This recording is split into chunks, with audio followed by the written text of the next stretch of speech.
আর এই মুহূর্তে রাজভবনের খবরে নজর রাখবো। রাজভবনের টান টান নাটক, সাংসদ কল্যাণ বন্দ্যোপাধ্যায়কে রাজভবনে আমন্ত্রণ। রাজভবনের কোথায় অস্ত্র আছে খুঁজতে আজ তল্লাশি চলবে রাজভবনে। তল্লাশি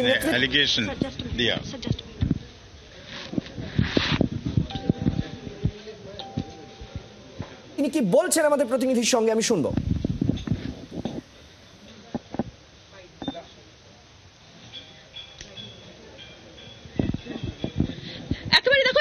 রাজ্যপাল তিনি নিজে আমাদের সঙ্গে রয়েছেন। তিনি আজকে সকালবেলা থেকে আমরা জানি যে রাজভবনে তল্লাশি হবে এবং কার্যত কিন্তু সাংসদ কল্যাণ বন্দ্যোপাধ্যায় যে বক্তব্য রেখেছিলেন সেই বক্তব্যের পরিপ্রেক্ষিতে কিন্তু সেক্ষেত্রে তিনি রাজ্যপাল সিদ্ধান্ত নিয়েছিলেন যে তিনি তল্লাশি করবেন এবং তার সঙ্গে ডগ স্কোয়াড, বম্ব স্কোয়াড সব মিলিয়ে কিন্তু ছিল। এবং রাজভবনে দুটোর সময় আমরা দেখতে পাই গোটা রাজভবন খালি করে দেওয়া হয় এবং তারপর রাজ্যপাল তিনি নিজে এসে গোটা রাজভবনে তিনি সেক্ষেত্রে তল্লাশি করেন এবং তার সঙ্গে বম্ব স্কোয়াড, ডগ স্কোয়াড সব নিয়ে। আমি রাজ্যপাल স্যারের কাছে যাবো। सर, जैसे कि हम लोगों ने देखा कि पूरा राजभवन आप घूम रहे थे, देख रहे थे कि कहीं पे कुछ है क्या, क्या मिला सर आपको, नतीजा में क्या मिला sir? Honourable MP Kalyan Banerjee ने एलिगेशन दिया यहाँ आर्म्स एंड एम्युनिशन छुपा रहा है और क्रिमिनल्स को प्रोटेक्शन देता है। इसका सच क्या है? लोग पूछता है सच कहाँ है। इसलिए मैंने ऑर्डर किया एक जॉइंट ऑपरेशन होना ही है, नहीं तो ऐसा इन्फ्लेमेटरी स्पीच का माना यह है घमासान लड़ाई बाहर होना, लाशें धरती में पड़ना, खून की नदियां बहना, ऐसा उद्देश्य नहीं चलेगा। इसीलिए पहले सच क्या है वो एस्टैब्लिश करना है। इसीलिए ये joint combing operation has been ordered. इसके बाद जो जो लीगल एक्शन डिसाइड करता है उसके बारे में मैं लेटर इंफॉर्मेशन देगा, अभी नहीं। सर, जैसे कि ऑपरेशन हम लोगों ने देखा कि आपके ऑफिस में चला, नीचे वाला ऑफिस में था, यहाँ तक कि आपका जो पीछे आपका जो खुद का ऑफिस है वहाँ पे भी ऑपरेशन किया, डॉग स्क्वाड था, आपने भी खुद देखा। सर, कुछ मिला, कहीं से कुछ मिला? कुछ भी नहीं मिला, because nothing comes out of nothing. But she says wife must be above suspicion. Therefore, I want to re-establish the credibility of the Rajbhavan and the trust which people have faced reposed in me. That is why this search is made in my presence. Sir, what next? What next depends on his fate.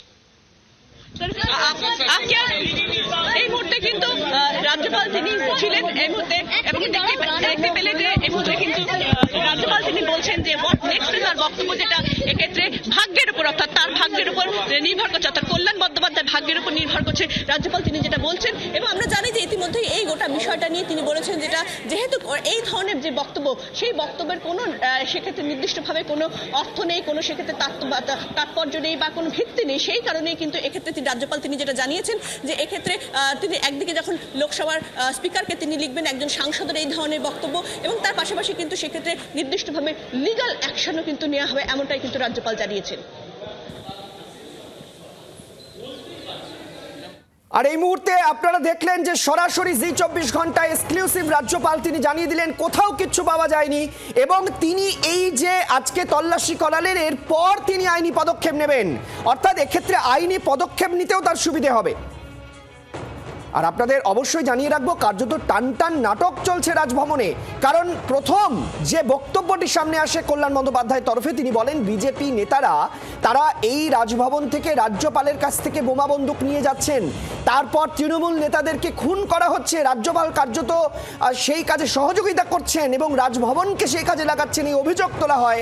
তারপরই তিনি বলেন, রাজ্যপাল বলেন যে আমি এখানে পুলিশকে বলছি যে আপনারা তল্লাশি করে দেখুন কোথাও কিছু আছে কিনা এবং ডাকা হয় স্বয়ং কল্যাণ বন্দ্যোপাধ্যায়কেও। এবং তারপরে কল্যাণ বন্দ্যোপাধ্যায় কি বলেছেন, অর্থাৎ তার যে প্রথম বক্তব্য যেটাকে কেন্দ্র করে এই টানটান উত্তেজনা বা নাটক, সেই প্রসঙ্গে কি বলেছিলেন তিনি শোনাবো। রাজ্যপালকে আগে বলুন যে রাজ্যপালের ভবনে যেন বিজেপির সমস্ত ক্রিমিনালদের যেন রাজভবনে না রাখে।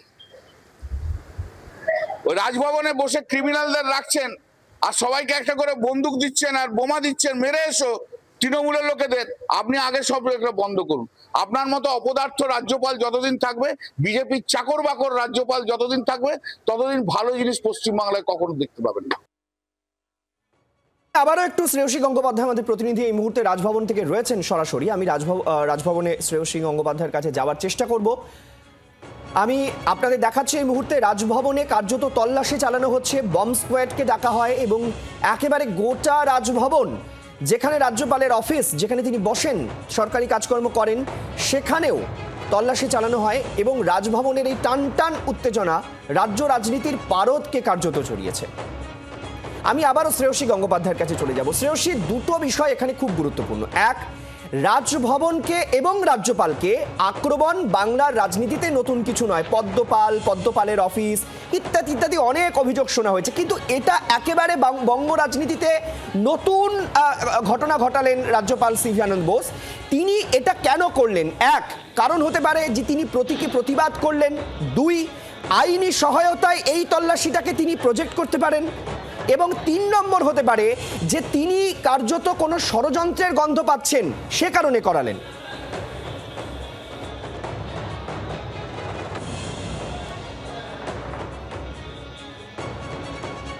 দেখো, তোমাকে যেটা প্রথমেই জানিয়ে রাখি যে আজকে কিন্তু দুপুর 2টো থেকে রাজভবনের মধ্যে আমরা দাঁড়িয়ে আছি। রাজভবনের মধ্যে ছিল টান টান উত্তেজনা। 2টোর সময় দেখা যায় যে রাজভবনের সমস্ত স্টাফেদের বাইরে বের করে দেওয়া হচ্ছে এবং তারা বলেন যে যেহেতু তল্লাশি চলবে সেই জন্য তাদেরকে বেরিয়ে যেতে বলা হয়েছে ঘন্টা 2-1 জন্য। এবং তারপরে দেখা যায় 2:30টার সময় রাজ্যপাল তিনি নিজে আসছেন, তার সঙ্গে থাকছে বম্ব স্কোয়াড রয়েছে, তার সঙ্গে রয়েছে স্নিফার ডগ রয়েছে এবং তারা প্রত্যেকে রাজ্যপাল তিনি নেতৃত্ব দিচ্ছেন। তিনি একে একে গোটা রাজভবন, নিচের তলা, রাজভবনের বাইরে, রাজভবনের যেখানে বাইরে ওসি যে রুম রয়েছে সেই ওসি রুমের বাইরে রয়েছে সেই জায়গাটা, সমস্ত জায়গা তিনি নিজে ঘুরছেন। এমনকি শেষ পর্যন্ত দেখা যায় যে তিনি বম্ব স্কোয়াড এবং ডগ স্কোয়াডকে নিয়ে তিনি রাজভবনের দোতলায় তার যে অফিস রয়েছে সেই অফিসেও তিনি আসেন এবং তাদেরকে দিয়ে তিনি চেক করান স্পষ্টত।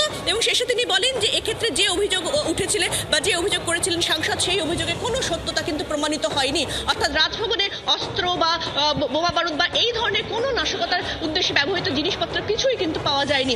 এখন তোমার যে প্রশ্নটা ছিল যে কেন হঠাৎ এই ঘটনাটা ঘটলো, কার্যত বলা যেতে পারে যে সাম্প্রতিক ইতিহাসে কিন্তু রাজভবনের সাম্প্রতিক ইতিহাসে এই ধরনের চিত্র কিন্তু কখনো দেখা যায়নি যে রাজ্যপাল তিনি নিজে ডগ স্কোয়াড বম্ব স্কোয়াডকে নিয়ে তিনি নিজে তল্লাশি চালাচ্ছেন গোটা রাজভবনে। স্পষ্টত এক্ষেত্রে কল্যাণ বন্দ্যোপাধ্যায়ের সপক্ষে অর্থাৎ জনসমক্ষে যে বিষয়টা বলেছিলেন, জনসমক্ষে তার যে বক্তব্য ছিল যে রাজভবন থেকে নাশকতামূলক কাজ করা হচ্ছে, রাজভবন থেকে সেক্ষেত্রে বিভিন্ন অস্ত্র ইত্যাদি বিতরণ করা হচ্ছে, সেই বিষয়টা জনসমক্ষেই কিন্তু কার্যত সেটা মিথ্যে, সেটা ভুল। এবং অর্থাৎ শ্রেয়সী গঙ্গোপাধ্যায় এটা খুব পরিষ্কার যে তিনি জনসমক্ষে যেহেতু বলেছিলেন, জনসমক্ষেই তার প্রমাণ দেওয়ার চেষ্টা করলেন। অনেক ধন্যবাদ আপাতত শ্রেয়সী আমাদের সঙ্গে থাকার জন্য। বাংলার আওয়াজ, বাঙালির আবেগ, জি 24 ঘন্টা।